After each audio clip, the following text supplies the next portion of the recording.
Are you looking for tips to juggle multiple companies? Do you have goals and aspirations to own more than one company? Look no further. Today's guest is going to give advice from over 23 years in entrepreneurship and has 3 active companies. Shellie Hunt is the founder and CEO of the Woman of Global Change, Success is by Design, and Phoenix Flight Productions. She is also the host of the women's empowerment show, Remake My Life. She produces the show as well, so there is advice for that side for aspiring podcasters. And as I mentioned, not only do you get advice from running a successful or multiple successful companies in this case, but she is involved in 3 different industries. So that is going to pay a lot of dividends for our learning lessons. Stay tuned for an episode like no other. But before I bring her on, let's learn how she podcasts. Shellie, which platform do you stream your podcast shows through? Well, actually, I don't podcast. I should have told you that. I'm an executive TV producer. So then we'll switch that over to, when do you find time to watch some TV? I find time to watch TV in the evenings, and it's very interesting because being a person that is very much into media and exposure of the cause that we stand for on the face of the planet and marketing, people watch the football game, I watch the commercials. It's true. I watch the commercials more closely than I watch the TV shows. I love it. Well, then let's share with our audience what's something you're watching on TV now. I watch a lot of different things on TV, and I really watch the news. And, the news can go either way. Matter of fact, we were talking about it today because it used to be, the news, actually the news. And then when, the game of, viewership and everything else came in, the game changed. And just like everything else, you kind of have to weed through, what is the game and what isn't the game. I do like Vice News. I do. I find that they're a little bit more forthright and a little bit more independent, which we used to call the rebels. Now we call them the ones that are spot on, which is kind of interesting. Well, she's talking a lot about trends. She's trying to keep up with the trends so she can excel further in her field. That lesson will pass on to you as we learn her story. And with that, I want to welcome you to another episode of That Entrepreneur Show. I am your host, Vincent A. Lancey, and you could find more about me at Vincent A. Lancey on all social media, YouTube, or my website, vincentalancey.com. If it is your first time joining us today with Shellie, each week since December 2019, I have interviewed the founder of a company or brand to share what has worked well for them, what they need to improve on, and all of the learning lessons along the way right here on this show. We also have some bonus episodes to download where I bring back previous guests to share what's new in their life because they are making headlines, and I noticed you never know which motivational journey will inspire you most. As I mentioned, today's incredible guest has a lot going on. The WGC participates in communities and also international projects of betterment. They do this through many different programs, missions, and adventures.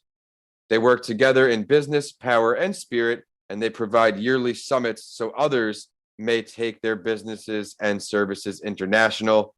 She wants to create a better world for them herself, the women, children, and of all humankind.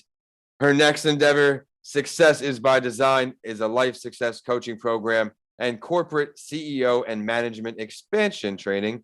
She's worked with over 10,000 individuals and Fortune 100 companies. They train in the precise how-tos for success-oriented results. If that's not enough, we're going to learn from her at Phoenix Flight Productions, where she writes and produces TV shows. We touched on that a little earlier. Everything from scripting commercials to full film production and media. We have a lot to learn today and her tools for success. Shellie Hunt, thank you for coming on, Shellie. Thank you. It's good to be here. I'm excited to have you. Would you mind introducing yourself to our audience and share who you are personally before we dive into business talk? I am Shellie Hunt. I'm a single mom. I am a multiple company owner, multiple entrepreneur. I didn't come from an entrepreneurial family. I literally grew up under a house in Boston. on the East Coast, in the outskirts of Boston, really, one pair of shoes at a time. And if anything, I think I'm a great example for you don't have to have everything together to be a successful entrepreneur or to start being a successful entrepreneur. And so, I didn't go after, like I said, I didn't have a family in my background that were a bunch of entrepreneurs. My mom wasn't an entrepreneur. Matter of fact, she was working 3 jobs to support me. And so, I really wanted to learn. I really wanted to be a sponge and just be humble and just learn. And I really went into human potential, and I understudied and grew up with Bob Proctor and a bunch of other incredible mentors. And so I understood humanity. I understood win-win. I understood higher purpose and many other things. And then I went on and went, I need to make some money. There's like this 3-dimensional game that's played here on Earth. And if I want to do things in a bigger way, I need money to do it. And so I went on and I understudied Warren Buffett and some others in the industry and wanted to really absorb myself. And I knew that more than just movie stars or the rich had multiple companies. And I said, I observed it and I went, they came from all different walks of life. Some were men, some were women, it doesn't matter, right? It just, they had money, they didn't have money. They had education, they didn't have education. Some were tall, some were short, some had big butts, some had little butts. All I know is that there was something, there was a thread that they had that launched them into success. And I started to really go after that and say, okay, what are the traits that successful people use? And, as an entrepreneur, you kind of stumble along the way. I've made my mistakes. And, I don't think, I heard something the other day and I loved it because it was not, I did this right and I did this wrong, or I succeeded over here and I made a mistake over here. It was, I'm either winning or I'm learning. And I love that, and so I literally went on, I was working in corporate America. My daughter was 2 years old. I was a single mom from the time I got pregnant with her. Shows you what dating can do. No, just kidding. I gotta have my humor, all right? And I was working in corporate America. And what I saw is I saw that there was a ceiling. There was a cap of what inside this organization I could reach and that I could do. And I went, I know I can do more. I feel it. I know I could serve more. I know I can have more. I know I could be more. Like there was it was way out there, but I could kind of see it. I couldn't really grasp it, but I could kind of see it. And I think we all have that. When people go, I want to find my purpose. I'm like, no, you know your purpose. You just maybe don't want to verbalize it because then maybe it has to be real, right? You have to acknowledge it. And so I literally one day walked away. I had a boss that he would say very not so nice things. Are you effing stupid? Are you this? Are you that? In front of, meetings and other things. And one day I got up and he said, are you effing stupid? Or however he said it. Yeah. All as I stood up and I said, F you. And he goes, excuse me? And I said, well, which part of that are you not understanding? Because that's kind of what he was saying to me, right? Yeah. So anyways, I walked away and I remember picking up my daughter she was being cared for, and I picked up my daughter and I remember driving away that day and I was terrified. There was part of me inside my gut that was so excited yet so terrified because her. And I was like, I don't know how we're going to do this. I don't know how I'm going to, feed you. I know I have a little bit of money stashed away. At the time I was maybe making maybe $3,500 a month. It wasn't very much money. Matter of fact, it was pretty dang sad because I had been with the company for a long time. And, and that had to do with what I felt I was worth. Right. And so anyways, I remember driving away and on the radio, there's always these signs that we get. if we actually pay attention. And it was, and I like country music, right? And so, anyways, it was take this job and shove it. And the next thing I know, here's me and my daughter, and we're dancing in the car, and I'm going, I can't believe I'm dancing. I have no idea where Uh, the paycheck is coming from, right? But I knew that there was something more. And what I did is I started to look for what I needed next. And I looked for those that had mastered that in that area. And it is so important to learn from people that have mastered certain things. You know, even to this day, I ask myself, what do I need next? That's that humble part. You mhm. know, society has us so trained to be like, we're all together, we're all good. You okay? I'm fine. Hey, you know, when I'm not fine, I tell people I'm not fine. And they go, what? No, I'm not doing good today, or whatever it is. Like, you know, being really Yep. honest and humble with where you're at, you know, and the things that you're feeling, and learning to start to embrace that feeling that I felt that day that I drove away. Because the day I drove away from that job, I was excited and terrified in the same moment. And you know what? That's going to happen over and over and over again. That's where like greatness is born. That's Mhm. where like really exciting, you're like on the cusp of greatness. And most people go, this is unfamiliar, it's uncomfortable. I'm afraid, or they make up stuff in their head about all the other stuff that can happen. Or sometimes it's even fear of success, what the cost of success is. Yep. And that is a big one. You know, people go, oh, I need the money, I need this, I need that. Well, we can all make excuses till the cows come home. I mean, I just was talking to somebody about that. I was like, stop handing me a bunch of excuses. I don't figure it out. Yep. You know, but literally being able to know yourself and know when you start to feel it in your body, and being able to go, okay, all right, this is, my knees are shaking a little, Mhm. you know. And it happens. You know, somebody said, oh well, you know, that doesn't happen to you anymore, you've started, you know, at one point you had 6 companies, blah blah blah. And I was like, you know, it still happens. It still happens. It's like women in global change, right? So we started out with these, you know, entrepreneurs and incredible business people from around the world, and they wanted to learn business from me and business strategy. And so I was like, okay, all right, I'll take you to these really cool places, like this 5-star place in Dominican Republic or Egypt or wherever. And then I started making them serve on the ground with me. And I said, no, now you're going to do a service project. And they were like, what? I could just write a check. It's not the same as actively participating in the change that you say you want to see in the world. And so as it started, now we have chapters all over the place, right? We're in Malaysia, we're in Singapore, where I could go on. And it's a whole new territory, right? It went from like a handful a couple years ago of little chapters here and there to major chapters everywhere, right? And so it was like, okay, all right, wow, growth.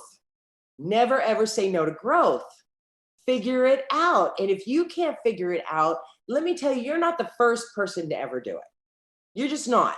You know, there are systems in place here, and so many of them. So I literally sat back. I brought Frank Shankowitz, the founder of Make a Wish, on my board, which just passed away this year, which Mhm. was, we're kind of, it was a grave loss to us. But I had brought in individuals like Frank, and I'm like, okay, I need your assistance. You know this part of the game. Mhm.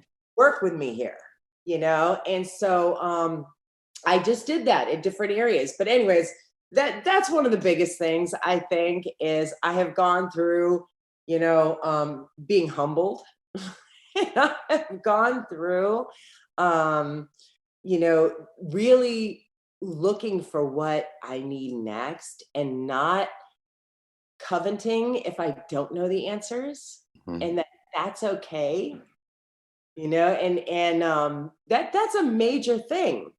It's a major thing in all areas of life, and seeking the answers from those that actually are experts in that area, and Yes. not expecting one person to be an expert in every area. I like that, especially because for me, I found out earlier it was great to have mentors who specialize in different things, who are experts in different areas, because for different problems, you need different solutions. And you also touched a lot on going what's next, focusing on what's going next, humbling yourself, excuse me, if you need to. When I had my last corporate job in finance, I was a finance MBA student. My whole life, I wanted that corner office, that salary, and I got something really like that. And it just was not what I expected. The corporate environment, similar to yours. I had Merrill Lynch, PricewaterhouseCoopers, big names, but I never had a role model, someone really to keep me in there. Maybe that's what pushed me to entrepreneurship, but like you, not a good experience. So I humbled myself, went from good money to now having 3 jobs to make a fraction of the money, but having the time to write my book and start the entrepreneurial endeavor. I went from a bank to teaching English online to kids in Beijing, 4 a.m. to 10 a.m. Then I would go to a restaurant and do expo work or be a helper for a carpenter, all with an MBA. All of Yeah. these things where I had to really change my outlook, change everything because, like you said, focusing on what's next. I love that. Absolutely. And you did one of the things that I tell a lot of people to do that I did, which really kind of worked too, which is the transition period. People go, well, I don't want to go work over there. Well, that's not where you're ending up. It's Remember yeah. where you're heading. Remember where you're going. That is the number one in your mind's eye is I'm going there. And I may have to take this road to get there. And one of the things that I did learn in that in between stage, like how you're saying you had these extra Mhm. jobs or whatever, right? Is looking at it later, I realized there was different things that I got. I was actually like my path was kind of grooming me. I was kind of getting groomed. At one point, I worked in a feather factory. And I did. And I worked with this machine and I'd have to stuff feather pillows and blankets. And it was like 240 pounds of feathers coming out of this machine. And it was like this sweatshop. And what I learned about people was incredible, about the people that worked there and how they cared for each other and the things that they did. And then of course, the whole sweatshop deal, what that was like. It wasn't very good either. Mm. And I learned I worked for an inventor at one point. So, there were just different things that I gathered. Oh, I did customer service. That was hysterical. Okay. That Because built a skill set for sure. oh yeah, people would go, and I want my money. And I'm like, I got the rules here. Let me see if you fit in here because it's not my company. I really don't care. If I can give you your money, I'm going to give you your money. Yeah. Um, but I learned how to work with people and I learned how to negotiate with people. And I learned how to sit on each side as far as the consumer and as far as the corporation. Mhm. And being able to see the different viewpoints from both sides. And that's a very difficult thing to do. I'm sure a very, very difficult skill set. And even though, like you said, that job isn't where you're going, it's just on that path to where you want to go. Right. And being okay with that, as long as this is temporary because you're going here, I love then it. then it's okay. Because if not, you start feeling like we start putting it on ourselves. I've seen and I've been there where it's like I'm failing or I'm not doing, I'm not going to reach that. It Mhm. seems far away and whatever we make up in our mind because we make things up all the time. Yeah, well, the mindset is definitely something in entrepreneurship that's a difficult part. You have to stay on top of it, do things that work well for you. But speaking of difficult parts here, Shellie, you have a lot of experience in entrepreneurship. What would you say the 2 hardest parts of running your own show are? Okay, let's see. Um, I'd say the first hardest part is me.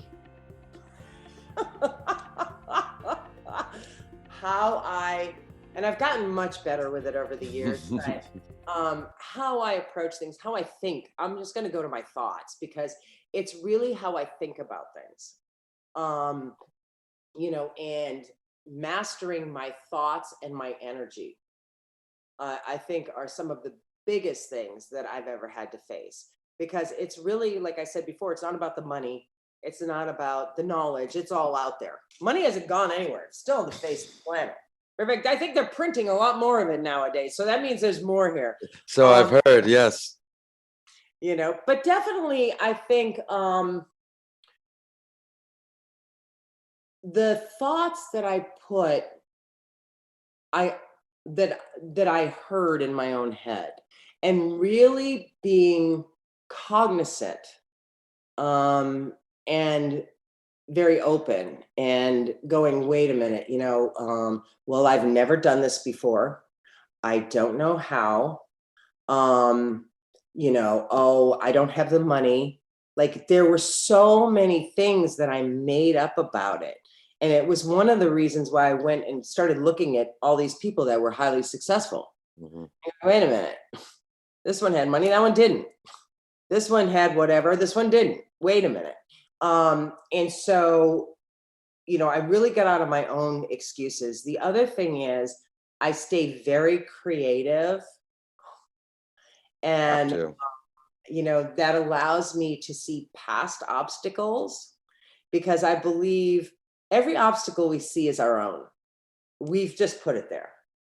And really, if you step back and you look at things, there could be 100 obstacles. I could make up 100 excuses, but guess what? There's 100 solutions. And how I know that is, I've had 1,000 people in the room, and I said, here's a problem. And I started hearing 100 solutions. And it was more because my eyes can only see what my paradigm is. And when I start to open up, I went, oh, okay. So I think that, the first thing and the second thing, really, well, I'll say the first thing was my mindset and how I viewed things. And allowing myself to go, yes, you are worthy, whether it was self-worth or I was a self-perfectionist. So nothing was ever good enough. Well, it's true. And nothing is perfect. Everything is perfect just as it is, right? Our hands aren't even, our feet aren't even, or whatever, right? But it's perfect just the way it is. And so I think, really hearing my mindset. I think the second part was learning from mentors that have mastered certain things. And I think that was really important, and shutting up and not arguing with that. Going, I don't understand this, in this area, but you're telling me wax on, wax off, wax on. This is stupid. This is really stupid. And then you walk away and you realize how fine-tuned you have gotten in that area. I love that. You have to really get out of your own way, because that will hold you up so far and so long. And we are all guilty of it at some point. And then eventually, once the ball starts rolling and you get that other foot from being 1 foot in, 1 foot out, at least for me, it was off to the races. I never looked back. And I had a lot of learning lessons from those experiences too, where the beginning, where I look back on my first couple of podcasts, first whatever season, even though I'm from New York and speak fast, the beginning was, no tempo, nothing. I had to live and learn, go through it like in entrepreneurship. There's a ton of difficult parts, a ton of failures and lessons learned. What is one of your greatest failures or learning lessons from out your entrepreneurship endeavors? Wow. I think it was hiring my friends. Please delve a little deeper into that, because that's a huge, huge lesson. In the very beginning, I just kind of hired friends. And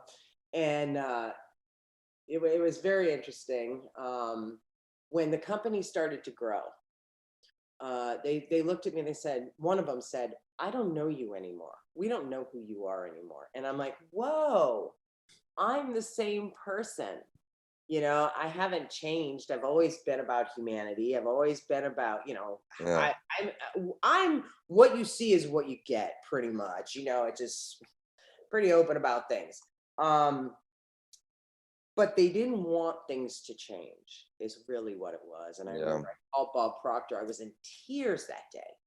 They don't know who I am. Like, these are my friends. And it was one of the harder decisions I ever had to make, but it was one of the best decisions I ever made. And, I could go through all the reasons I did that. Of course. I think I need to, and it was really interesting because it was definitely a push-pull internally and Hmm. externally, because they didn't want to leave. They liked their job. And what I knew is we were growing and I needed people that were more on point, more knowledgeable in certain areas. And so yeah, I would say I love it. that was one of the hardest things. Yeah. I've had certain experiences too, working with friends where things would go differently if you were strangers and had been brought together. You tend to, how am I want to put it? You wouldn't do it to a stranger, but you do it to me because you feel comfortable. You feel more comfortable in it. You want to take an inch instead of when I give you a mile of work. Casualness. Somebody said to me one time, casualness brings casualties. And I think it's really true, because they were like, oh, we remember you sitting on the floor having a shot of whiskey with us and just hanging out and da da da. And now you're like this corporate, what is this, And it was like, yeah, because we grow and we change. You're just going to say you have to grow, you have to change, and you really have to surround yourself with people who are going to be on your level. For me, the people I still keep in touch with a lot, they're all hustlers, go-getters, one way or the other. We motivate each other, always looking to bring each other up to the next level. And unfortunately, not everybody can make it with you. Look how much you've accomplished, and your brands not only evolve, you just keep growing, and more companies. I'm going to have to bring you back on the show soon enough, because there will be a new company. But before you get this new company, before we do all that, I want to ask you if you could pick an entrepreneur to learn from, as you've already researched and highlighted a ton of famous people, successful people, because you wanted to learn from them. Who would you like to have an in-person chat with? It's kind of interesting. I would always say Warren Buffett, because sitting with Warren Buffett, and it's just, you just absorb. You can just be around certain people and just absorb how they are and the interactions that they do. For me personally, this is going to be kind of off the cuff, but I'm going here. Okay. It's going to go, how is this person an entrepreneur? Probably. And that would probably be the Dalai Lama. And I know you're going to go, huh? What? But I really have this belief, and it definitely goes into entrepreneurship. And it is those that serve succeed. I honestly believe those that serve succeed. If you want to make money, you find a need and fill it. And that's being of service. So, what is it, whether it's a product or a service or whatever it is that you're offering? And how does it serve people? And so I know it sounds kind of woo-woo, and you probably did not expect that answer from me. But honestly, I believe that the more that we understand the world and people and humanity, the more we can participate in a bigger way on the face of the planet. Definitely entrepreneurial. Look at the movement, the brand that's expanded. I'm even lucky enough to know Dr. Denise McDermott out in California, where she has been a Dalai Lama speaker, and she's been in my book, Mr. Lancy Talks Mental Health. She's been involved in my podcast shows, just like you. I love the choice, but where would the meeting go down if you had the choice? Anywhere in the world. Anywhere in the world I would go, whether it was the Himalayas or hey, here in Orange County. He was here actually. The Dalai Lama was here when my daughter turned 18 about Really? 4 years ago, and I actually took her to the audience to see him. That was her birthday present. But it would go down anywhere, and I'd be just fine with that. I love traveling the world. Well, now let's look into the future for you. We obviously know you've accomplished a lot, but what is up next for you? What are you working on right now? What I am working on is the next expansion for the Women of Global Change. We've gone into 20 plus chapters, and it's kind of crazy and exciting all at the same time. And so that is definitely on my plate. And to be able to see the growth, and the incredible relational currency for people to do business around the globe and connect with like-minded, entrepreneurs and servant leaders is huge.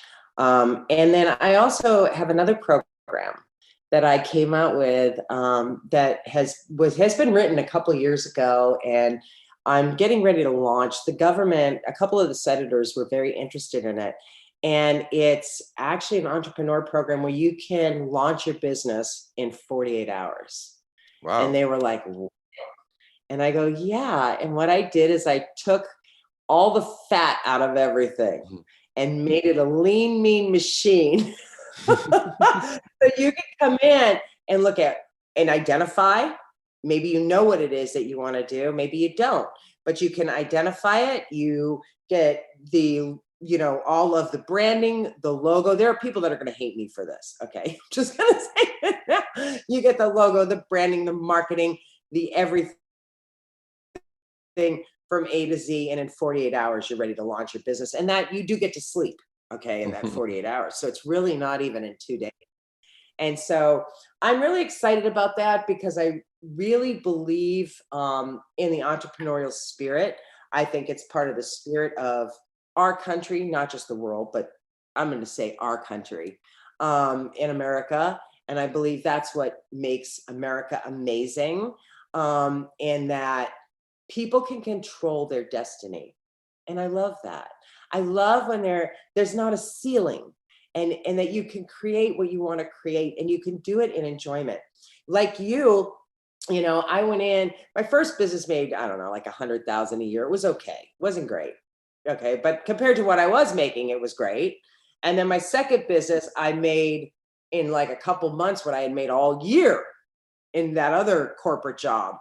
But literally, I think that to be able to be happy is success. I love So it. I was happy and I was making good money.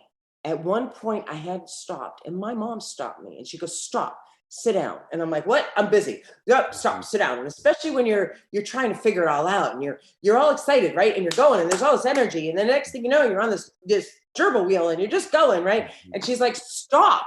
And I sit down and I'm like, what the heck does she want? Just can we get this over with? I got stuff to do, right? And she goes, "Have you looked at that you've earned and made over $1 million? My first million." She goes, "Have you even stopped to recognize that?" And I was like, "What?" Mm. No, I hadn't. I hadn't. I was busy creating. And when you're an entrepreneur and you're making money, a lot of times you're throwing it to the front of the company, right? To push the company out. Yeah. So you're not really paying as much attention to the numbers. You're just working your butt off. Okay. And so, anyways, she caused me to stop. And then, of course, I was like, "Okay, that's great. I got to go. Bye." But I did get to a point where, as an entrepreneur, you have to know what is success to you? Like, what is it that you want? Okay. Because people go, "Oh, if I get money, I'll be happy." No, it doesn't work that way. Yeah. Okay. If I had a major corporation, blah, blah, blah, I'd be happy. No, it doesn't work that way. It just doesn't. And so clearly defining like what you want is a first thing to do like success is personal. It's not out there, it's right here. And so what was success for me? I go, well, okay, how many cars do you want? And I know this sounds stupid, but you really need to clarify. Do you want 15 cars? I've met guys that they had this little bitty house, and you walk down this thing and they had this 20,000 square foot warehouse that had all these collector cars. I was like, what the heck? He's like, "I know you think I'm crazy." It was one of my clients. And I was like, "No, not really, but I would have switched the buildings. But that's me." Right. So it was like, okay, I like Corvettes. I want a Corvette. I want a comfortable car. I call it the old lady car, right? Where you're just kind of like the cruiser, right? And I'm like, that's really all I need. And I'm good right there. What do I want? Do I want one house? Would I like to have 5 houses? Would I like to own rental properties? Like, start to have clarity of what you want, and don't go to either or. That's that talk. Mhm. People were like, "Oh, well, you must never be home." how's your relationship with your kids? My relationship with my kids are great. I had one biological and I adopted a couple more. I took on a few more. I was like, I want a family, and I'm not going to live on the paradigm that I have a man in my life or not right now and not have family. So what is it for you as an individual that is success? Because if you work from there, then I can go, well, wait a minute. What am I passionate about? And what am I good at? And how do I marry those two? Because passion is a renewable source. Your passion for cause of whatever the cause is, and it could be a product or a service, right? It's the same thing. Those that serve succeed, right? So what is it that you want to serve on the face of the planet? And when you become clear on that, then you look at it and go, what am I good at? When I live in my lane of what I'm good at, I can win in my lane. Now I'm not as drained. Now, yeah, okay, there's always a little poo-poo in a job. Okay? You're going to get a little poo-poo on your shoe from time to time where you're like, I'd like to just go away for a month, okay? And, it was really funny. At one point, I had a girl working for me. She said, I can do your job. And then all this crap hit the fan, right? With one of the companies. Yeah. Oh, she did. I go, you want my seat? You can have my seat. She was like, what anything to do with that? Yeah, you got right. It's much harder to own a business than to receive a paycheck. She would realize quickly. Yeah, it was pretty funny, actually, because I was really ready almost to give it to her at that moment. But, then you have a renewable energy source. Well, first let me back up. You know what you want. And that doesn't mean that has to be forever. And it's going to fluctuate. It fluctuates, when we get married, things change. Or we have children, things change. Or we start a new business, things change. Or the business starts to fly, things change, right? But being able to have a personal kind of check-in, and about every 3 to 4 months, I do a personal check-in. And I look at it and I go, okay, what do I want more of in my life? Okay, you know what? I need to go do those yoga classes. What do I need to do for me? Okay. Well, I need to spend more time on that business. What do I need to do for me? I need to do some art activity or whatever. Like I need to do something creative. Yeah. Well, it's going back to clarity. You're going back to clarity here and taking the time to manifest all of these great ideas and these visions that you have. I think that's an incredible lesson for everyone. So those are my little synopsis there. You're going to have to keep me in the loop so I can share all of this great things with my audience, all of your new happenings, because that is going to be a big hit. I could see it now. And now it is also time for the Spotlight Story. And if it's your first time joining us, each week I sit down with my guests to look at the journey of another entrepreneur to inspire you through a new perspective. And as we have someone who owns multiple companies on the show right now, I will introduce the story of another, in Jillian Hellman. I learned she is the co-founder and CEO of Realty Mogul, the largest online marketplace for accredited investors to pool their money together and crowdfund pre-vetted real estate investments. Coincidentally enough, we were just talking about real estate. She started this out of a need after seeing the SEC was focusing on crowdfunding and also working towards passing legislation to enact it. In her entrepreneurial spirit, she started to focus on building her own crowdfunding investment site right away for the real estate sector. She was doing well for herself, making her own investments in real estate as an income stream. And then a friend also liked what she was doing and offered to put up $50,000 in whatever investment she selected. The article claims this changed everything and prompted her to focus on launching this platform that allowed accredited investors to crowdfund commercial real estate investments with as little as $5,000. So that opens up commercial real estate to a whole new market. I want to end this right up with a nice quote from one of the sources that was titled "Skipping and Losing Out." There was one time when I didn't show up, and that months later still haunts me. At the time, it didn't seem like a big deal. On a night when we had an important company meeting, I sent a colleague to a gathering of some senior executives across town. Our fledgling company needed their support and guidance, and as critical as some of them might be to our success, I trusted that someone else could represent our brand as well as I could. I was wrong. I was still early in our company's growth. We were still hammering out strategies and business plans. Some of the assembled executives had questions my colleague couldn't answer. Several potential backers and advisors left unimpressed and unwilling to consider us as a potential investment of their time or money. Had I been present, I could have dispelled any misconceptions about our platform.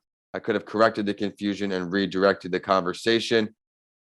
Balancing when to show up and how to be judicious with my time has been one of the hardest trial and error challenges of running a startup. Entire industries exist to help people connect virtually, but I find there is never a substitute for a real world conversation that ends with a firm handshake. Shellie, as a multi-business owner, what's your takeaway? My takeaway, you have everything that you already need. Just get started and look for those that have already done it. And don't critique them. Just look for them in certain areas. Find a man or a woman, because you cannot see and that you relate to. You cannot see in somebody else something that isn't in you. So find somebody that you go, I like what they have going on. Let me learn. And so those that serve succeed. That is my takeaway. And you are no different than anyone else that has already made it to the very, very, very top.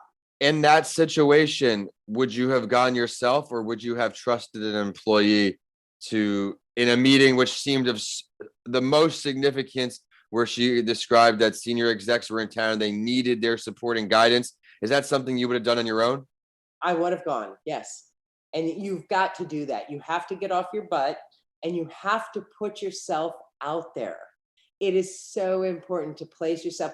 Every industry, it doesn't matter what industry it is, has a very tight, small circle of excellence. Cream rises to the top. And you want to be able to place yourself with the cream. And it's not very hard to do nowadays. So if your industry has their whatever for the year, go be a part of it, get online with it, start researching it, start, connecting with it. Yeah. I mean, I think it's imperative. This is not, you cannot wait. And I joke about it all the time the sky's going to crack open and you're going to win the lotto and everything. No, you have to go out and meet it. Got to go out and get it. And it's waiting there for you. And most people don't really realize that. It is really, it doesn't matter how tall you are, how much money you have, your education, none of that really matters, which is incredible if you think about it, but it really doesn't leave us a lot of excuses. I love how you highlighted the excuse making this entire episode. Hold yourself accountable and go out there and do it. As she said, you have to be present to make it happen. In this entrepreneurial journey, she chose to delegate, even though in the article she claimed it was one of the hardest trial and error challenges of delegating. You have to, in my opinion, be the face behind your company. Let them know, let them see you, because only you can answer every question the way you intend. And in addition to thanking you for an incredible analysis there, Shellie, I want to thank you so much for coming on today. Between the day that you drove away, the honesty, being humble, knowing yourself, saying how success looks different for everyone, those are all major keys and takeaway for my audience. So thank you. I would like now to stop you for your last word. I would say that remember that a business is meant to free us from the chains that bind us, not so we're bound by the chains of a business. Love that quote. Now tell everybody where they can find you, where they can request your services, website, all that good stuff. You can find me online, Shellie Hunt, Shellie, Hunt, Hunt. You can find me at any of the companies there, whether it's Success is by Design or Women of Global Change. I'm on Facebook. I'm under Shellie Hunt. I think there's a few of those. There's Dame Shellie Hunt. There's Successes by Design. We have a lot online. So please come and join us online. And you know what? You can always reach out to me that way too. It's a great way to get a hold of me. In this episode description, just scroll down. I have all of Shellie's links in there, all things Shellie. So be sure to check it out and check out all she has to offer. While you're online, check us out too. We are at That Entrepreneur Show on LinkedIn, Instagram, and Facebook. And on Twitter, we are at Podcast by Lancey. because of that character limit, but you get updates from all 4 of my shows. I am at Vincent A. Lancey for all social media and YouTube, and my website is vincentalancey.com. My latest book is Mental Health Week, the go-to book for elementary school kids to learn all things mental health in a fun story. It is on Amazon now, and we will end with a quote from today's Spotlight Entrepreneur. As a CEO, I've reaped the rewards of many face-to-face meetings, but I've also struggled to let go of the times I missed an opportunity by not showing up. Our product is online, but when it comes to fundraising and building our network, the most powerful, lasting connections and business opportunities have always happened in real time. It seems she has learned her lesson from her mistake in that story. But with that, thank you so much for tuning in to another episode of That Entrepreneur Show. Shellie, thank you for stopping by.